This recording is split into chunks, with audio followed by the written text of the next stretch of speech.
Bismillahirrahmanirrahim. Assalamualaikum warahmatullahi wabarakatuh. Waalaikumsalam warahmatullahi wabarakatuh. Alhamdulillahirabbil alamin. Assalatu wassalamu ala asrofil anbiya'i wal mursalin wa ala alihi wa sahbihi ajmain. Amma ba'd. Terlebih dahulu marilah kita panjatkan puji dan syukur kehadirat Allah Subhanahu wa taala, di mana pada hari ini kita masih diberikan kesehatan. Salawat serta salam marilah kita limpah curahkan kepada junjungan kita Nabi besar Muhammad Sallallahu Alaihi Wasallam, kepada para sahabatnya, para tabiinnya, hingga kepada umatnya sampai akhir zaman. Terlebih dahulu saya ucapkan terima kasih kepada Bapak Ibu yang sudah hadir di ruangan ini. Di sini saya akan mempresentasikan tentang menyebarkan pemahaman dan penerapan pengalaman budaya positif. Sebelumnya, Bapak Ibu, boleh saya berpantun dulu? Belum cakep Bu Sinta. Oke ya, saya mau pantun dulu. TV rusak jangan dipukul, nanti benda itu mati. Karena semua sudah berkumpul, maka saya mulai presentasi. Oke, terima kasih Bapak dan Ibu. Kita mulai saja. Penyebaran pemahaman dan penerapan pengalaman budaya positif. Bapak Ibu sudah tahu apa itu budaya positif? Ada yang mau menjawab? Ya, boleh Bu Sinta. Terima kasih Bu Neng. Izin menjawab, menurut saya budaya positif itu adalah kegiatan atau aktivitas yang biasa sehari-hari dilakukan yang berdampak baik di kehidupannya atau lingkungannya. Gitu. Berdampak baik buat siapa? Lingkungan, baik dari dirinya atau mau lingkungan masyarakat. Oke, terima kasih Bu Sinta. Ya, boleh tepuk tangannya Ibu Bapak. Iya, budaya positif itu adalah nilai-nilai, keyakinan-keyakinan gitu ya, kebajikan-kebajikan yang ada, mau itu di lingkungan sekolah gitu, khususnya kita di lingkungan sekolah dulu ya Bu Sinta ya, untuk apa tadi, berdampak gitu ya pada karakter siswa tentunya yang ada di sekolah itu ya. Nah, apa saja sih budaya positif itu? Nah, sebelumnya perkenalkan dulu, saya Neng Lina Warlina, CGP Angkatan 11. Kemudian ada Ibu Fasilitator, Ibu Dewi Garyati, MPD, dan pengajar praktik Ibu Susanti Yulianti, MPD. Selamat datang para guru hebat dan luar biasa. Sejenak mari kita belajar bersama, berkolaborasi dan saling mendukung demi terwujudnya budaya positif di sekolah kita tercinta SDN Cimahi Mandiri 2. Boleh tepuk tangan untuk kita semua ya. Konsep inti dari budaya positif itu ada perubahan paradigma belajar. Kemudian ada disiplin positif dan nilai-nilai kebajikan universal. Kemudian ada teori motivasi, hukuman, dan penghargaan. Ada 5 kebutuhan dasar manusia. Kemudian ada posisi kontrol, ada keyakinan kelas, dan segitiga restitusi. Ya, yang pertama kita bahas tentang paradigma perubahan belajar. Coba Ibu Tia dan Ibu Hoiri, salah satu orang menggenggam tangannya, boleh ya, jangan dua-duanya. Satu orang, Bu Oi yang pegang, oke. Terus Bu Tia, Bu Oi, ibaratkan ini adalah sesuatu yang berharga. Yang ada di genggaman Bu Oi itu adalah sesuatu yang berharga buat Bu Oi ya. Bayangkan ini sesuatu yang berharga. Nah, kemudian ada teman Bu Oi ini, Bu Tia. Silakan Bu Tia, mau melalui bujukan, mau melalui paksaan, bagaimana caranya genggaman ini bisa terbuka. Ya. Dan Bu Oi itu sebagai yang punya nih, ini adalah hak saya, milik saya, gitu ya, yang sangat berharga. Bagaimana sikap Bu Oi untuk ketika saat ada orang yang ingin membuka itu? Gimana Bu Oi?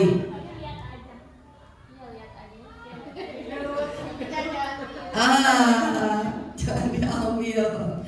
Oke ya, itu sebuah ilustrasi ya, di mana kita itu mempunyai kontrol diri atas diri kita, ya, mempunyai kontrol diri atas diri kita. Jadi siapa yang mempunyai kontrol atas diri kita? Nah, diri kita sendiri. Ini nanti di stimulus kontrol, stimulus respon ke teori kontrol ya. Nah, sebelum ke sana, yang pertama pembelajaran berpusat pada murid. Kita sudah melaksanakan kurikulum Merdeka. Tentunya Bapak Ibu sudah melaksanakan pembelajaran yang berpusat pada siswa murid ya. Pembelajaran yang seperti apa yang berpusat pada siswa itu? Gimana Bu Rahma?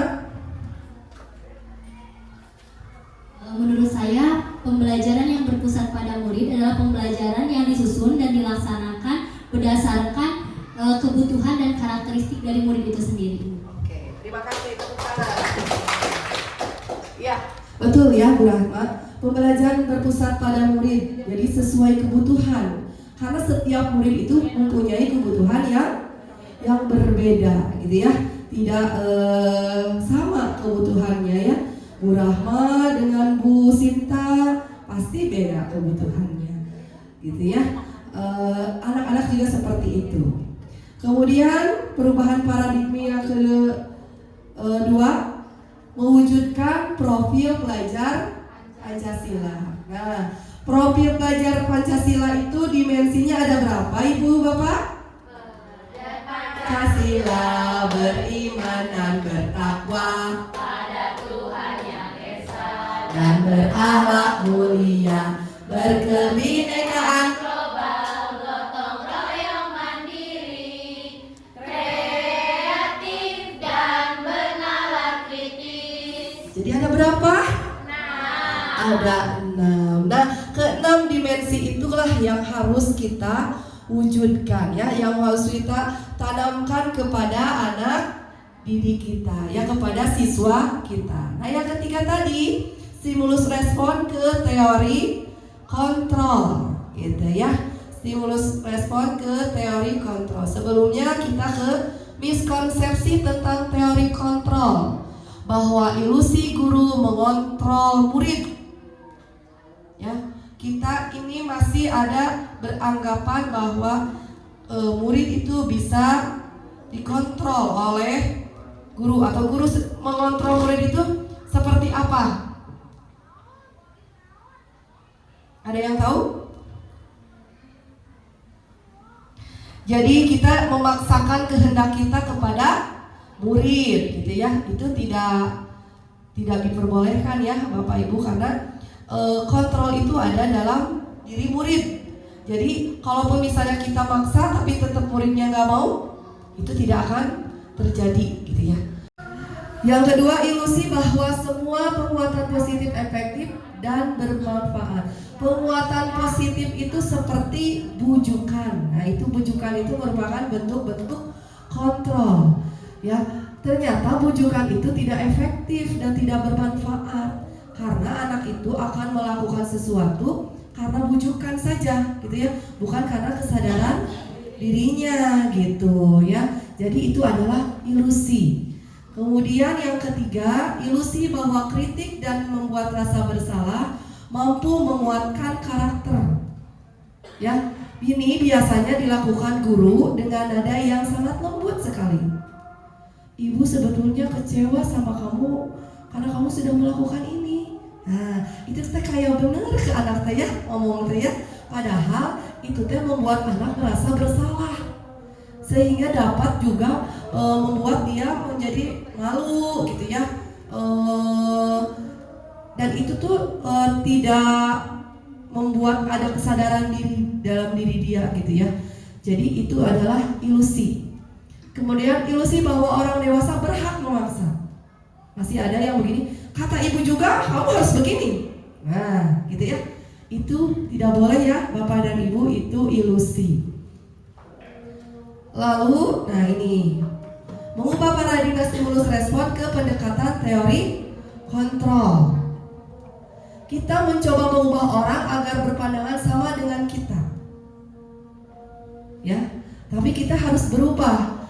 Kita berusaha memahami pandangan orang lain karena setiap orang itu memiliki pemikirannya masing-masing, tidak bisa disamakan. Gitu. Terus perilaku buruk terlihat seperti suatu kesalahan.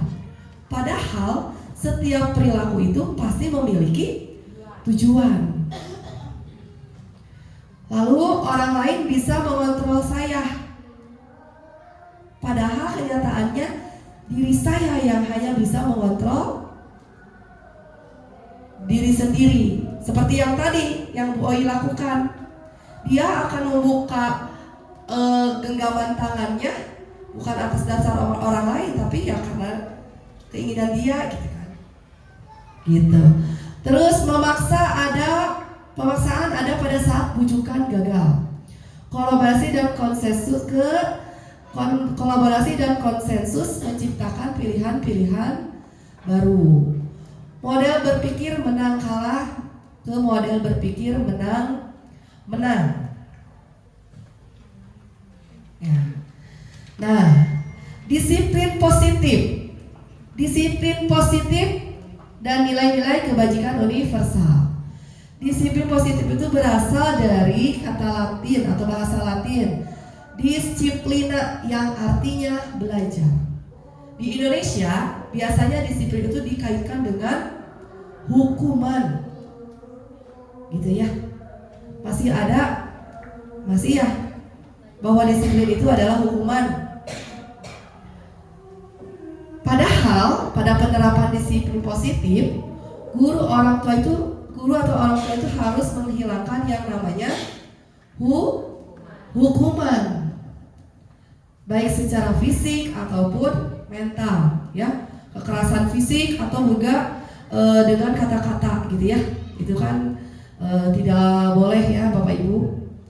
Menurut Ki Hajar Dewantara dan Diana Gosen, disiplin positif lebih kepada self-disiplin. Jadi disiplin diri. Disiplin itu muncul atas dasar diri sendiri. Itu bukan tanpa paksaan, tanpa takut hukuman, tapi dia sadar bahwa dia itu harus disiplin. Gitu. Ya. Nah, disiplin positif adalah cara mengontrol diri dan cara menguasai diri untuk memilih tindakan yang mengacu pada nilai-nilai yang dihargai, sehingga bertanggung jawab terhadap apa yang dilakukannya karena tindakannya berasal pada nilai-nilai kebajikan universal. Menurut Dr. William Glasser pada teori kontrol 1984 menyatakan bahwa setiap perbuatan memiliki suatu tujuan. Yang tadi sudah dikatakan, perbuatan yang salah itu pasti tentu mempunyai tujuan. Ya, tujuannya apa? Untuk memperbaiki lebih baik. Betul. Setelah kita melakukan kesalahan, tentu kita akan ambil pelajaran untuk kedepannya tidak melakukan hal tersebut. Dengan mengaitkan nilai-nilai kebajikan yang diyakini seseorang, maka motivasi intrinsik akan terbangun, sehingga menggerakkan motivasi diri untuk dapat mencapai tujuan yang diinginkan. Ibu, saya mau tanya, Bapak dan Ibu datang ke sekolah tepat waktu, itu alasannya apa? Coba, Bu Tia, alasannya datang ke sekolah tepat waktu itu alasannya apa? Absen, simak, ya, absen, simak. Nah, itu motivasi eksternal, ya. motivasi internal. Oh, dah itu teh kewajiban saya datang tepat waktu, tidak boleh terlambat. Itu kewajiban saya, itu pertanggungjawaban saya terhadap pekerjaan saya. Pekerjaan saya harus datang tepat waktu. Kemudian bertanggung jawab kepada siapa lagi selain kepada pekerjaan? Kepada anak-anak, ya. Terus yang paling utama pertanggungjawaban kepada Allah tentunya. Ya, betul Bapak Ibu? Oke. Ya, disiplin positif merupakan pendekatan dalam pendidikan untuk melakukan kontrol diri dan pembentukan motivasi intrinsik, ya, motivasi yang keluar dari dalam diri, gitu ya. Itu. Nah, nilai-nilai kebajikan universal itu nilai-nilai kebajikan yang disepakati, ya, yang disepakati bersama, lepas dari suku, agama, ras, gitu ya, latar belakangnya, gitu. Nah, nilai-nilai ini merupakan payung besar dari sikap dan perilaku kita, atau nilai-nilai ini merupakan fondasi kita berperilaku. Seperti misalnya gini, ketika kita sedang berkendara, ada aturan untuk memakai helm. Kenapa Bapak dan Ibu harus memakai helm? Demi keamanan, demi keselamatan. Apakah karena takut ditilang? Salah satunya takut ditilang. Nah, salah satunya takut ditilang itu motivasi eksternal.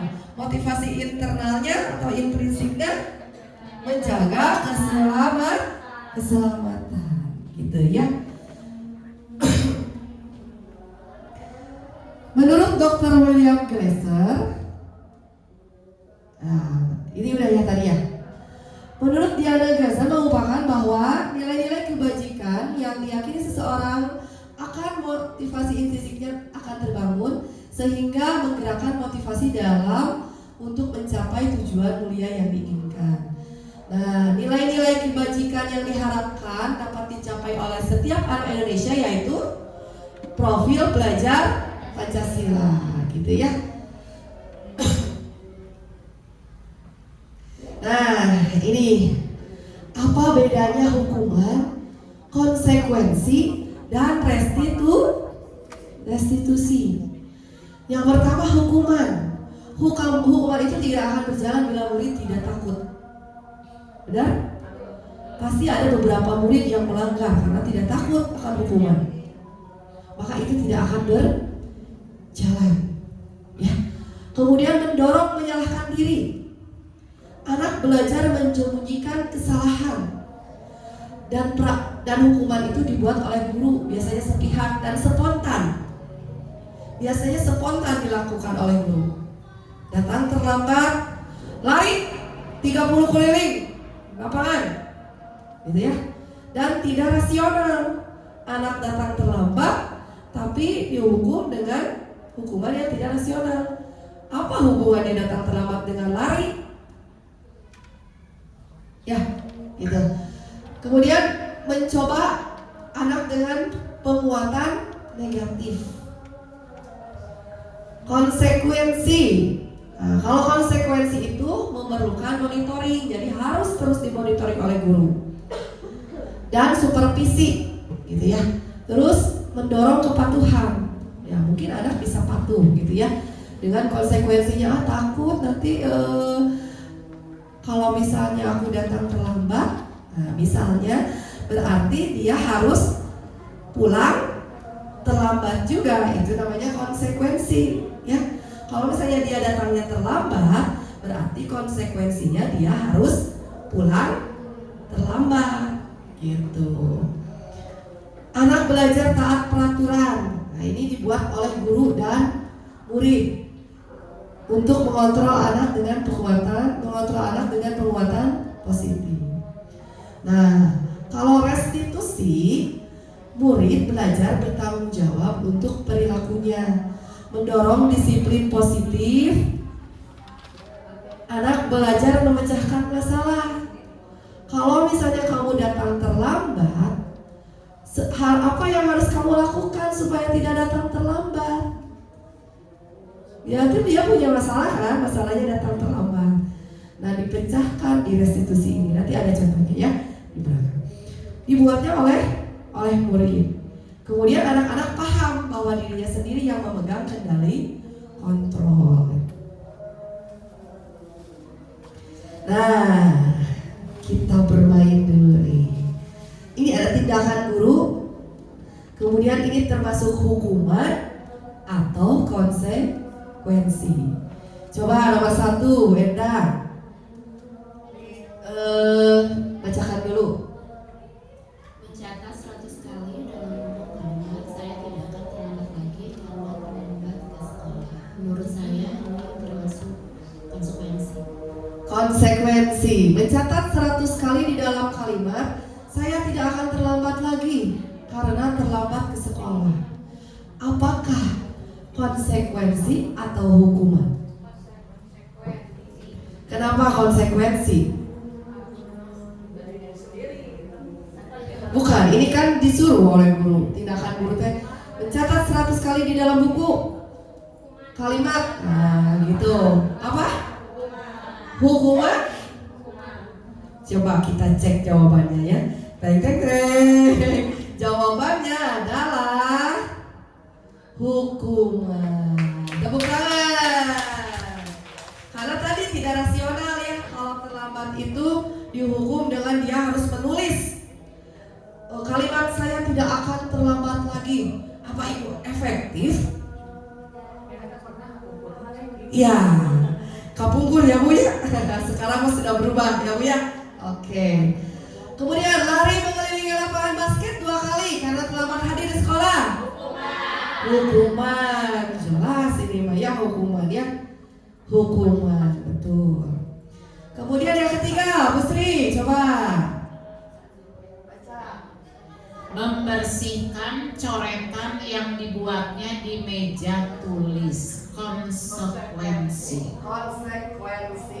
Oke, baik, kita lihat konsekuensi jawabannya. Betul? Tereng. Iya. Betul. Nanti ya dirapel dia.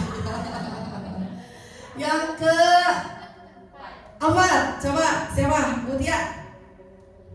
Murid diminta untuk push up 15 kali karena tidak menggunakan masker ke sekolah. Hukuman. Betul? Hukuman.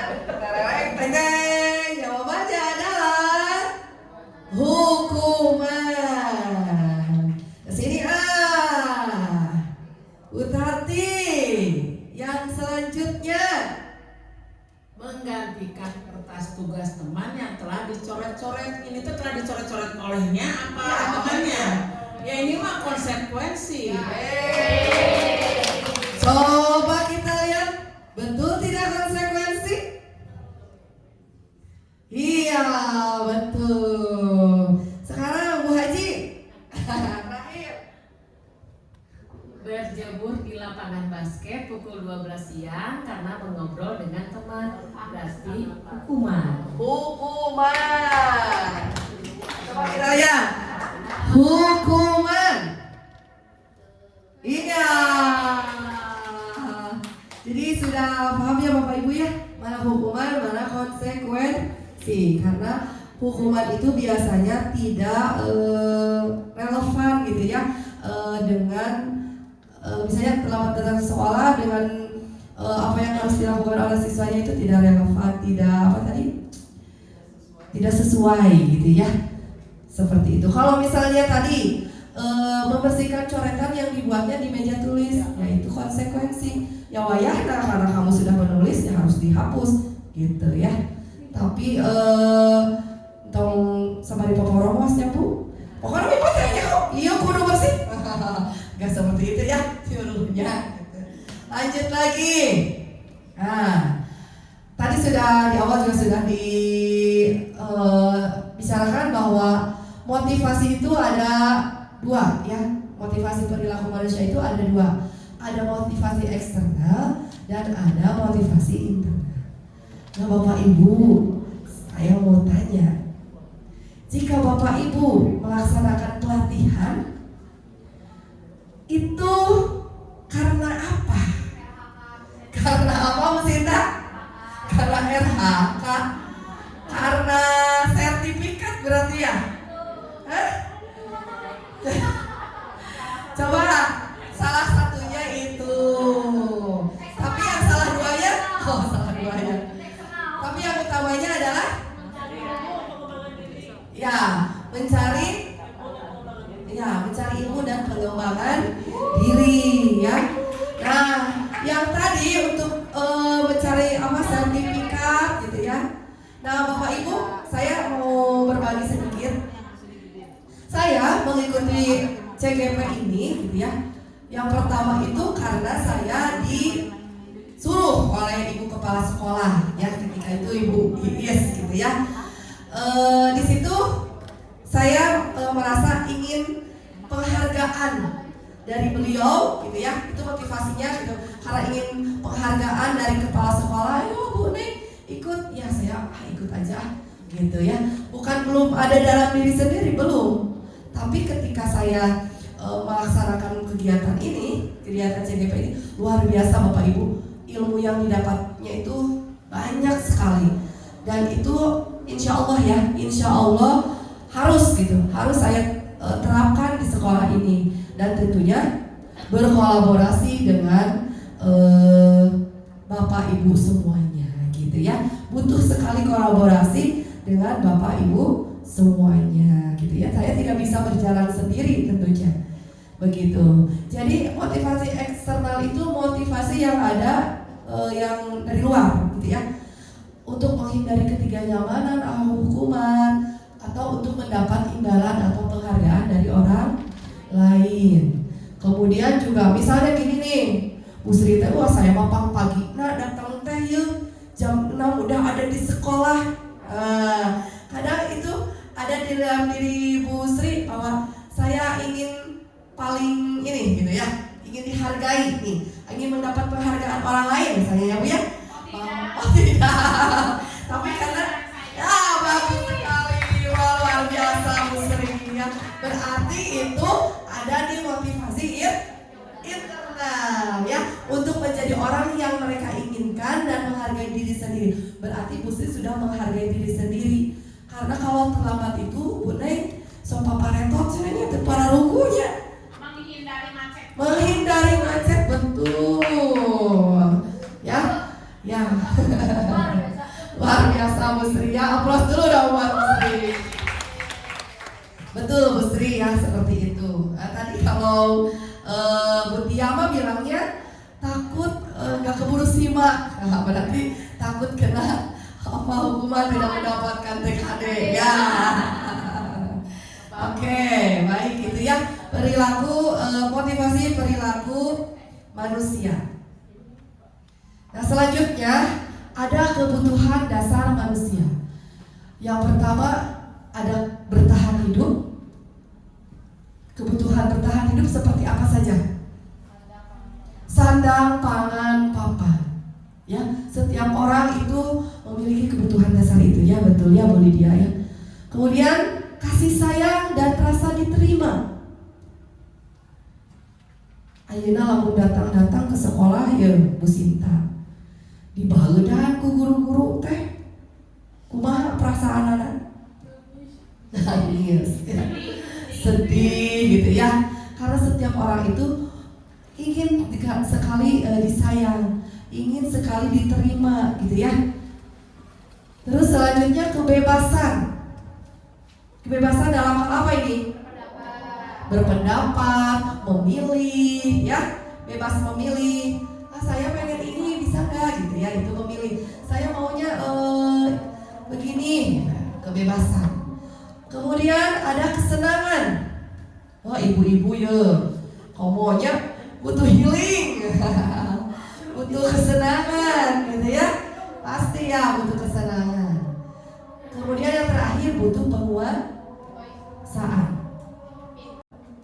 Ya, biasanya kalau penguasaan itu ingin didengar, memiliki rasa ingin didengar, memiliki rasa harga diri, gitu ya. Itu penguasaan. Ya, ibu lamun nyarios tadi kupingkeun, iya tuh Sita dengerin dulu. Nah, itu ya. Itu berarti memiliki kebutuhan dasar penguasaan. Seseorang yang tidak bisa mendapatkan kebutuhannya dengan cara yang positif, mereka bisa melanggar keyakinan atau melakukan hal-hal yang tidak sesuai dengan nilai-nilai kebajikan. Nah, coba saya ingin Ibu Sinta membacakan. Boleh?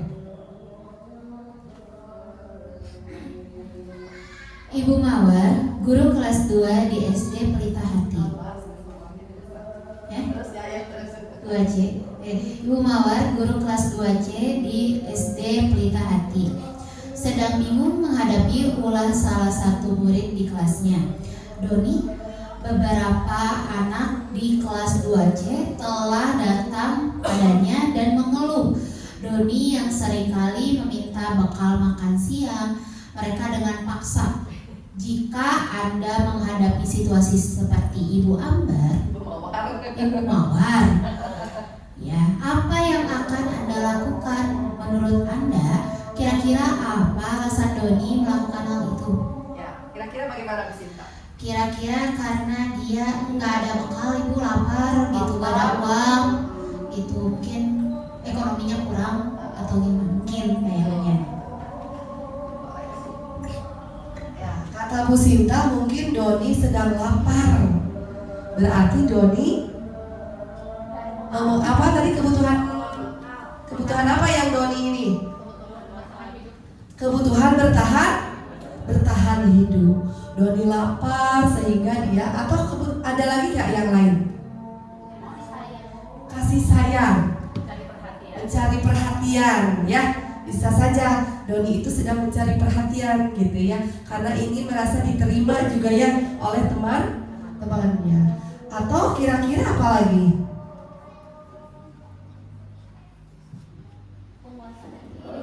Wah, penguasaan bisa ya, ingin didengar.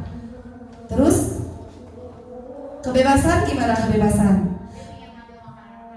Nah, mungkin Doni bawa makanan, tapi makanannya itu saja, misalnya teh jeung telur, hayo. Dia tidak bisa memilih, makanya dia meminta kepada temannya, ayo nyobain ini gitu kan? Ya. Terus ada juga mungkin dia senang karena dengan mengganggu temannya, mungkin dia senang melihat temannya karena kesal, misalnya teh sebalnya si Doni tehnya sama yawe mintaan makanan aku, tapi Doni itu punya rasa senang karena melihat temannya kesal. Nah, apa yang akan Anda lakukan? Kira-kira apa yang akan dilakukan? Sharing makanan sama Doni. Ya, betul. Kita memberikan pengertian kepada anak-anak yang lain tuh, sharing makanan. Tadi mungkin Doni tidak bawa bekal, sok dikasih makanannya gitu ya, bisa. Betul ya. Tepuk tangan buat kita semua. Nah, ini ada contoh kasus lagi. Contoh kasus kedua. Coba Bu Rahman. Dinda, seorang anak kelas 3 SD, begitu tiba di rumah sepulang dari sekolah, menangis dan mengadu pada ibunya bahwa dia benci pada Ibu Rani, gurunya. Menurut Anda, kebutuhan apa yang berusaha dipenuhi oleh Dinda jika jawabannya seperti ini? Bila Anda berada dalam posisi Ibu Rani dan mendengar informasi dari ibunya Dinda tentang perasaan Dinda hari itu, apa yang Anda akan lakukan pada Dinda besok ketika Dinda masuk sekolah agar kebutuhan Dinda terpenuhi? Ya, kira-kira apa nih? Ya, jadi untuk kasus seperti ini ditanya dulu, karena kan kita nggak boleh melihat ini Dinda bencinya ke Bu Rani itu karena apa. Tidak boleh langsung menjudge bahwa gurunya juga yang bersalah. Kemudian setelah mengkonfirmasi ke gurunya dan setelah mendapatkan kalau misalnya ternyata kan di sini bisa aja banyak praduganya ya Bu ya. Bisa saja memang Ibu Rani bertindak seperti itu, tetapi penerimaan dindanya tidak demikian. Nah, jadi memang harus dikonfirmasi terlebih dahulu. Baru ketika misalnya kalau Ibu Rani itu ternyata Dinda penerimaannya dimarahi oleh Bu Rani, padahal Bu Rani tidak sengaja memarahi Dinda, tidak bermaksud demikian. Itu pun Bu Rani bertindak seperti itu misalnya karena Dindanya melakukan suatu kekeliruan. Nah, jadi bisa dikomunikasikan agar Bu Rani tahu cara menyikapi Dinda seperti apa, dan Dinda pun paham kenapa Bu Rani bertindak demikian. Iya, tepuk tangan buat Bu Rahma. Ya betul ya Bu Rahma, setuju sekali dengan Bu Rahma. Nah, coba kita lihat ya, kita intip. Nah, ini ada jawaban Dinda, terus ada kebutuhan dan tindakan Anda. Ibu guru bilang aku tidak boleh bersenandung sewaktu mengerjakan tugas. Katanya kelas harus tenang, tidak ada suara, kan gak seru jadinya. Kira-kira yang dibutuhkan Dinda itu sebetulnya apa? Apa coba? Kebebasan. Kita lihat jawabannya. Suaranya mana? Teng teng teng. Kita lihat jawabannya. Kesenangan. Dia punya kesenangan bersenandung, tetapi ibu gurunya melarangnya untuk bersenandung karena katanya kelas harus tenang, tidak ada suara gitu. Kemudian yang kedua, ibu guru tidak menyapaku hari ini, padahal aku pakai jepit rambut baru. Apa kira-kira kebutuhan Dinda?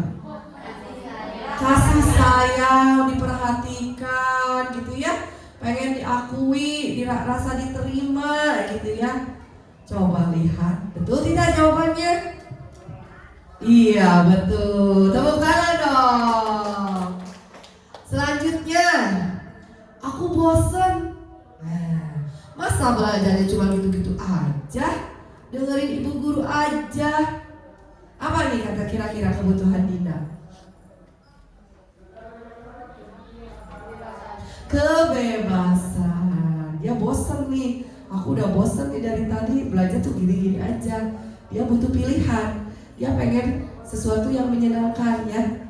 Gitu ya. Ya jawabannya betul tidak? Betul ya. Kemudian yang keempat, aku sebel, gambarku tidak rapi, malah ibu guru menunjukkan ke teman-temanku di depan kelas. Kira-kira kebutuhan apa nih Dinda? Penguasaan.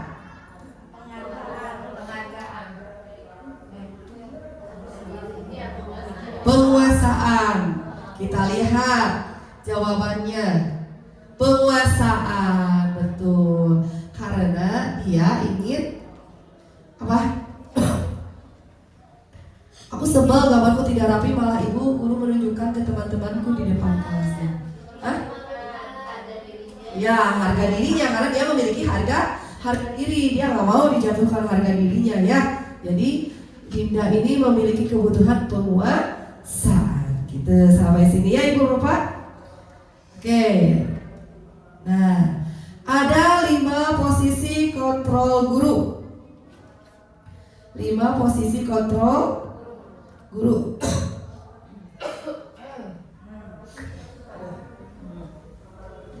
Ada 5 posisi kontrol guru. Yang pertama, sebagai penghukum. Sebagai apa Bapak? Ibu? Sebagai penghukum. Kira-kira Bapak Ibu di sini posisi kontrolnya sebagai apa? Antara penghukum, pembuat rasa bersalah, teman, pemantau, atau manajer? Manajer, serius, manajer.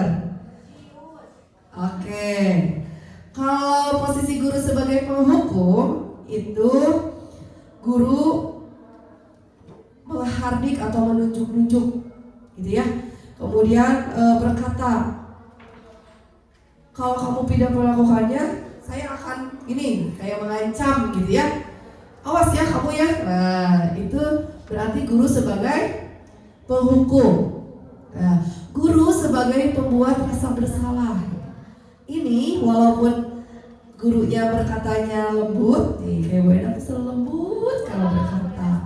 Tapi kalau misalnya Bu Endang perkataannya seperti ini, misalnya kamu sudah mengecewakan ibu, kata Bu Endang. Nah itu berarti Bu Endang itu posisinya di pembuat rasa bersalah. Anak-anak akan malu, akan merasa insecure, aku udah ngelakuin kesalahan, aku harus, nah gitu ya, itu tidak ini ya, tidak boleh ya Bu ya. Kemudian ada juga sebagai teman. Nah, ini biasanya kelas atas ya Bu Siti ya. Biasanya posisi kontrol guru itu sebagai teman. Karena kalau kelas atas mah harus kayak anaknya harus bersikap sebagai teman. Kayak gimana Bu Siti? Kayak bestie. Ayolah cepat kerjain ini tugasnya harus selesai hari ini ya. Tolong bantu ibu ya. Gitu. Itu sebagai teman. Kalau sebagai pemantau,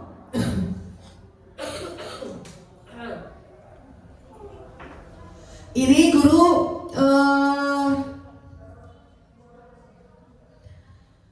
kalau sebagai pemantau itu ada konsekuensi yang dibuat oleh guru dan murid, gitu ya. Misalnya, bagaimana ya saya bisa memperbaiki keadaan ini, gitu ya. Oh bukan yang itu manajer. Saya akan mendapatkan bintang, pemantau.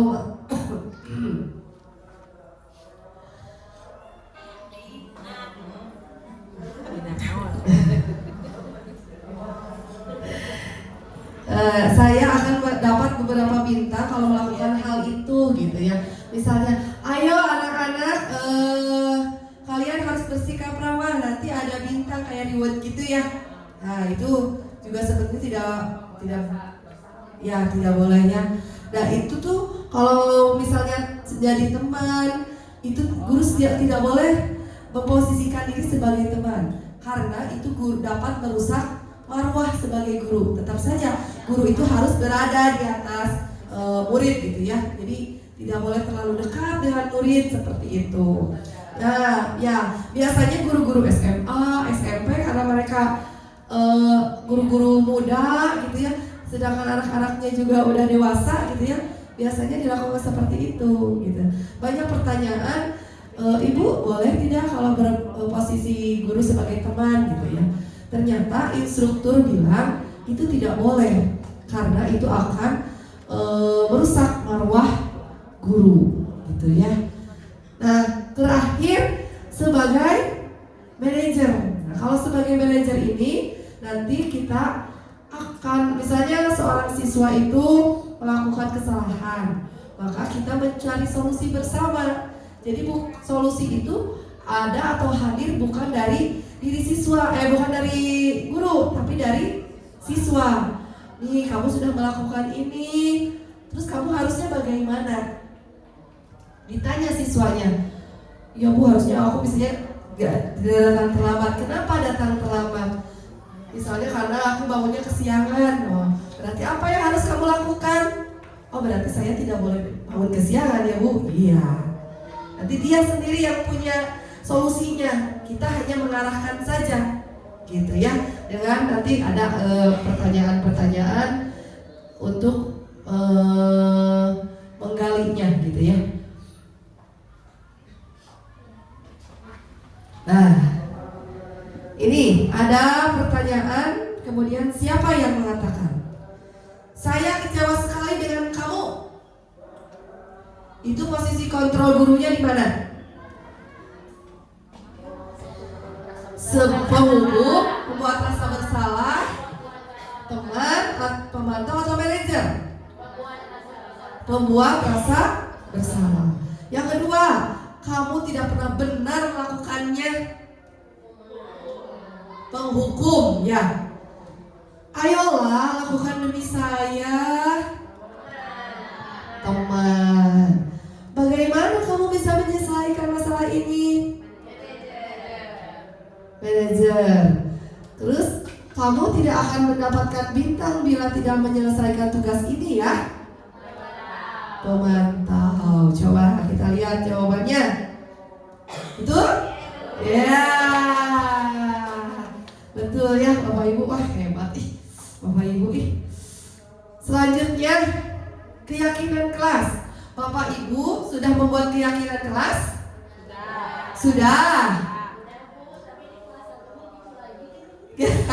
Ya, ya itu berbutuh proses ya, Bu Endang ya, betul. Jadi makanya kalau keyakinan kelas itu harus selalu diingatkan, ya, bukan hanya dipajang saja jadi pajangan kelas. Abi terus aya keyakinan kelas, jadwal piket naon, tapi tara diemutan eta teh ka murid teh. Bagaimana murid akan ingat ya? Harus terus setiap hari gitu ya, atau setiap ini harus diingatkan. Ini ingat gak keyakinan kelas yang udah kita buat? Siapa yang buat, Bu? Siapa yang buat keyakinan kelas? Guru dan anak-anak. Oh, oke. Guru dan anak gitu ya. Betul, guru dan anak. Oke, diarahkan. Yang membuat keyakinan itu adalah anak, Bu. Kita hanya mengarahkan saja. Ya, kita hanya mencontohkan, nah ini nih misalnya nilai-nilai kebajikannya gitu ya. Nanti biar anak saja yang dia itu ingin kelasnya seperti apa, ingin suasana kelasnya yang bagaimana di kelasnya gitu ya, biar itu serahkan sama anak. Walaupun misalnya Bu Endang kelas 1 itu tetap harus, kita memang harus menggali anak-anak. Yo anak-anak, misalnya kamu senang gak kalau misalnya lagi belajar berisik? Enggak Bu, ya berarti apa ya? Berarti gimana nih? Kelas kita nih suka berisik gimana ya? Kita pernah bikin peraturan kelas nih. Apa misalnya? Ya Bu, tidak boleh berisik di dalam kelas. Misalnya ada anak keluar itu. Nah kita tuliskan. Biasanya anak-anak itu menuliskannya dalam kalimat negatif, seperti tidak atau jangan gitu ya. Itu kalimat negatif. Nah, mengapa sih harus keyakinan kelas? Ya, seseorang akan lebih tergerak dan bersemangat untuk menjalankan keyakinannya daripada hanya sekedar mengikuti serangkaian peraturan tertulis tanpa makna. Jadi itu udah kesepakatan kelas, udah keyakinan kelas yang dibuat oleh bersama murid, oleh murid itu sendiri gitu. Jadi bukan dari guru. Katanya kan kamu gak mau kalau kelasnya berisik, tapi kok kamu masih berisik gitu ya. Terus bagaimana cara membuat kesepakatannya? Guru membuat kesepakatan bersama murid, tapi bukan membuat, tetap saja itu harus awalnya dari murid. Guru hanya mengarahkan saja gitu ya. Kemudian keyakinan kelas berisi pernyataan kebajikan universal yang diakui bersama gitu ya, dan dilaksanakan bersama. Nah, pembentukan keyakinan kelas ini ada 5. Keyakinan kelas berupa pernyataan universal. Pernyataan keyakinan kelas biasa dibuat dalam bentuk positif. Nah, tadi gitu ya. Biasanya anak mengeluarkan dalam bentuk negatif. Nah, bagaimana kita membuat supaya bentuknya positif? Kemudian keyakinan kelas hendaknya tidak terlalu banyak. Ulah seueur-seueur teuing, Bu. Jadi nanti mau inget si anak teh 5 cekap ya, terus sehingga mudah diingat dan dipahami semua warga.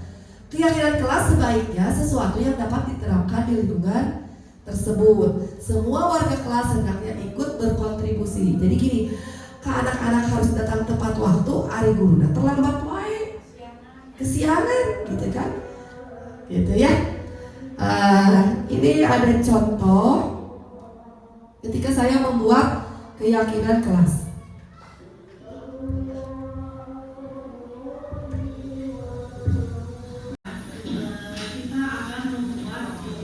Ini ketika saya sedang melaksanakan atau membuat keyakinan kita bersama murid-murid. Kelas yang kalian inginkan itu seperti apa? Tentunya kalian juga sudah mengetahui peraturan yang ada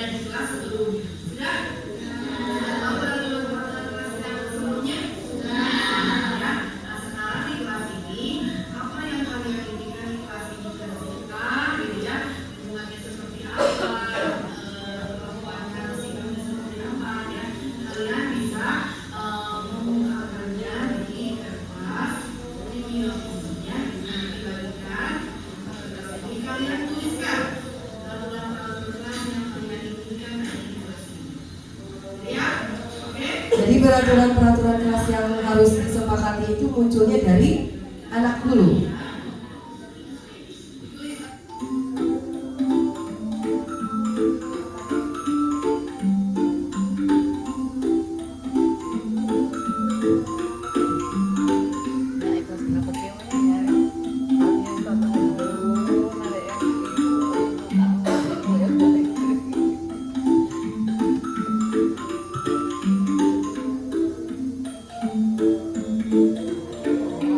Dari 36 anak ini tercipta 5 keyakinan kelas yang disepakati di kelas saya. Dari 36 ini ya. Apa? Oh, terlalu banyak itu Bu. Nanti susah diingat. Ya, susah diingat. Rangkum aja lagi. Ini termasuk pada mungkin ada yang sama. Oh, ternyata ini nilai kebajikannya sama nih. Gitu.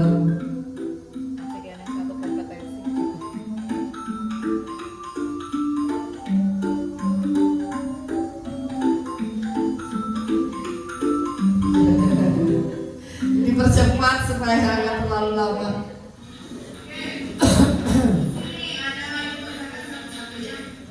tidak mengizin nama bapak dan tidak Nah, dipisahkan dari banyak tulisan itu, dipisahkan yang sama gitu. Oh, ini tidak mengejek, tidak membuli, itu kan sama ya Bapak ya? Bapak Ibu ya sama, tidak mengejek, tidak membuli itu sama. Dibagian-bagiankan lagi. Ya, yang sama satu kelompok, betul.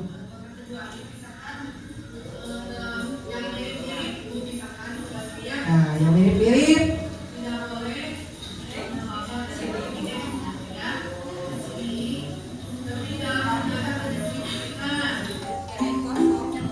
Nah, jadi dipisah-pisahkan dulu. Yang mirip-mirip kata-katanya. Menjaga kebersihan, tidak membuang sampah sembarangan, sama-sama menjaga kebersihan ya, gitu.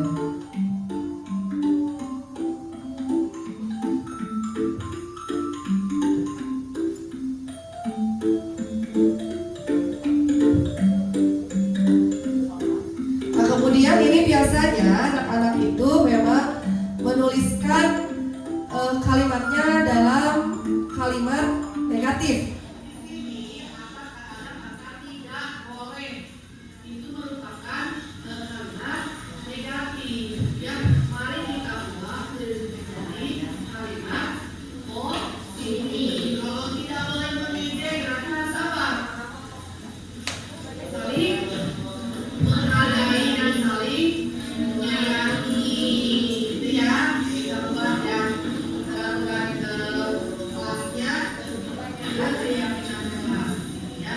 Nanti dituliskan yang kalimat positifnya apa. Setelah dituliskan, ibu boleh mau didesain pakai Canva atau apa gitu, terus di print, terus nanti disepakati bersama dengan tanda tangan anak, karena ini kan anak yang menyepakatinya. Jadi boleh ditanda tangan sama anak atau dipakai cap jari gitu ya.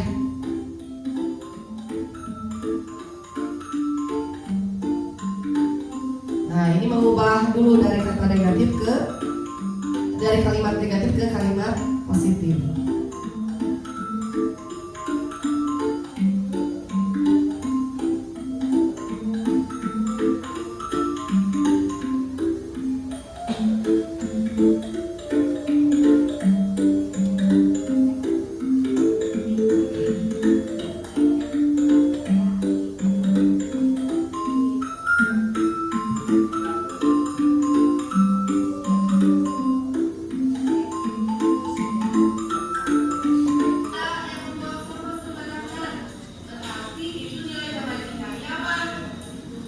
Nah, kita juga mencari nilai-nilai kebajikan. Nilai-nilai kebajikan yang ada di keyakinan kelas yang sudah kita buat. Seperti membuang sampah sembarangan, nilai kebajikannya apa? Menjaga kebersihan lingkungan, berarti kebersihan. Berarti nilai kebajikannya keyakinan kelas itu harus mengandung nilai-nilai kebajikan ya, saling menghargai, jujur, misalnya disiplin waktu, terus apa lagi, kebersihan. Nah ini setelahnya dibuat menjadi di Canva, kemudian disepakati, dicap jari. Nah selanjutnya tadi kan ada hukuman, konsekuensi, ada restitusi ya. Nah, restitusi itu adalah proses menciptakan kondisi bagi murid untuk memperbaiki kesalahan mereka sehingga mereka bisa kembali pada kelompok mereka dengan karakter yang lebih kuat. Itu menurut Gosen 2004. Ciri-ciri restitusi. Restitusi itu bukan menebus kesalahan. Restitusi itu adalah sebuah tawaran dan bukan paksaan. Restitusi fokus pada solusi dan dapat mengembalikan murid yang berbuat salah pada kelompoknya. Saya di sini sudah membuat restitusi itu di ininya lewat segitiga restitusi. Yang pertama, menstabilkan identitas dulu tahapannya. Sebetulnya ini segitiga restitusi boleh dimulai dari mana saja, karena kan segitiga. Ya, boleh dari menanyakan keyakinan dulu, tapi tidak mau ujung-ujung menanyakan keyakinan kan? Ya, pasti awalnya itu menstabilkan identitas dulu. Nah, setiap orang pasti pernah melakukan kesalahan. Kamu bukan satu-satunya yang pernah melakukan ini. Jadi budak teh sina dieukeuna gitu tanya, ditenangin dulu gitu ya, supaya dia stabil gitu ya. Kemudian validasi tindakan yang salah. Kamu tentunya punya alasan melakukan ini, kalimatnya itu ya. Adakah cara yang lebih efektif untuk mendapatkan apa yang kamu butuhkan? Gitu. Terus menanyakan keyakinan, karena kita sudah membuat keyakinan kelas ya sebelumnya. Maka tanyakan keyakinan kita. Keyakinan kelas apa yang telah kita sepakati, atau kamu inginnya menjadi seorang orang seperti apa? Nah, Bapak Ibu, saya sudah melakukan restitusi pada anak yang dia datang terlambat dan suka mengejek nama orang tua. Kasus di kita itu banyaknya anak suka mengejek nama orang tua, gitu ya. Nah, segitiga restitusi, melalui segitiga restitusi ini diharapkan anak dapat mengakui kesalahannya dan memperbaiki kesalahannya dengan cara dia seperti apa gitu. Jadi kita tidak bisa menghukumnya seperti itu ya. Sadar diri gitu bahwa dia telah melakukan kesalahan. Nah, ini contoh penerapan segitiga.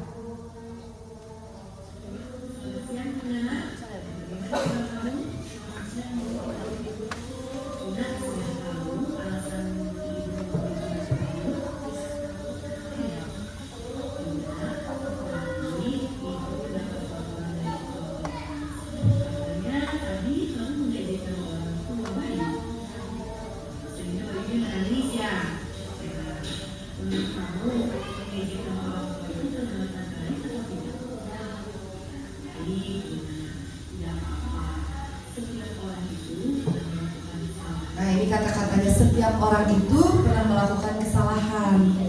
Ibu juga pernah melakukan kesalahan itu untuk menstabilkan dia. Anak-anak, gitunya melakukan ini teh. Nah, padahal untuk menstabilkan dulu gitu ya, supaya dia bisa mengakui kesalahannya.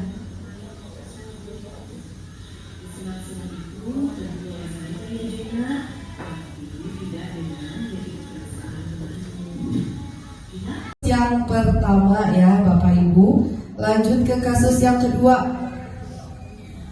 Assalamualaikum Nafina.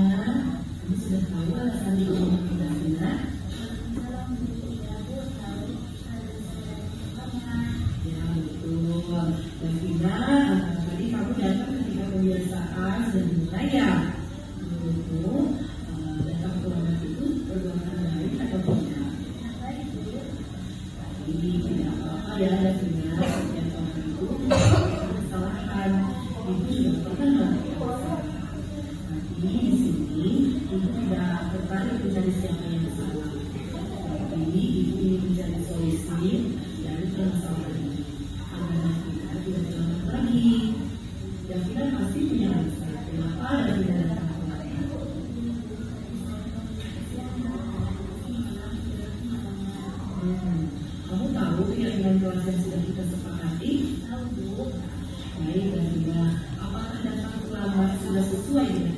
kegiatan di kelas kita. Menurut kamu, kegiatan kelas apa yang sudah kamu langgar? Menurut kamu, disiplin itu penting tidak? Olahraga yang itu penting dan sangat bermanfaat untuk kita.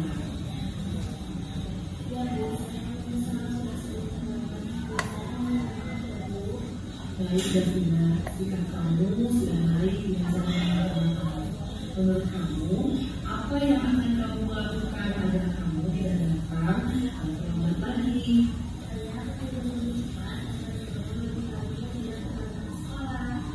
Idealnya seperti itu, idealnya ya seperti itu, betul Bapak Ibu. Kadang kita juga ada rasa kesel gitu ya, rasa gemes gitu ya, itu manusiawi gitu ya. Tapi inilah yang harus kita lakukan.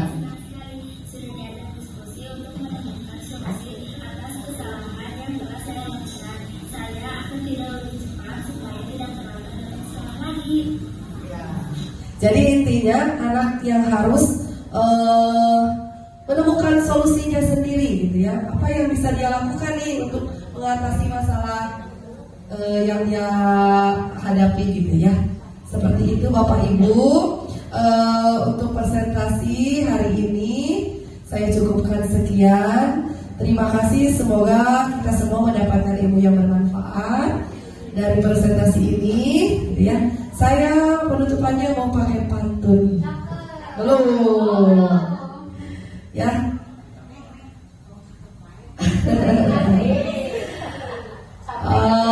Oke. Anak kecil duduk di papan. Anak kecil duduk di papan. Memakai dasi dan juga celana. Puluhan menit saya berdiri di depan. Semoga presentasi ini memberi makna. Amin ya Allah ya Rabbal Alamin. Terima kasih Bapak Ibu. Kita tutup saja acara untuk hari ini dengan mengucapkan Alhamdulillahirabbil alamin. Wassalamualaikum warahmatullahi wabarakatuh. Terima kasih.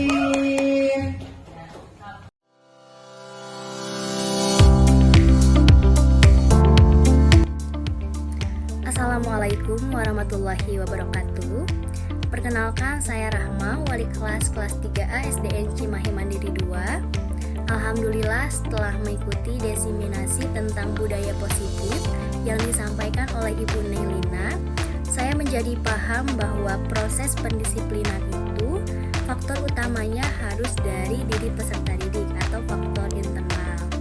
Oleh karena itu, sudah seyogianya kita sebagai pendidik mampu mengarahkan atau menindaklanjuti sikap atau kekeliruan dari peserta didik ini secara lebih bijak dibandingkan dengan memberikan hukuman-hukuman yang tidak sesuai. Sudah sebaiknya kita memberikan konsekuensi yang sebanding sehingga nantinya akan terjadi sebuah proses restitusi dalam diri peserta didik, dan diharapkan penanaman nilai-nilai kebajikan ini akan lebih positif lagi dan berkelanjutan. Terima kasih, semangat Ibu Nelina untuk mengikuti proses CGP. Assalamualaikum warahmatullahi wabarakatuh. Perkenalkan, saya Nia Setiani, kelas 5 di SD Negeri Cimahi. Berdasarkan pemaparan kemarin dari Ibu Nelina tentang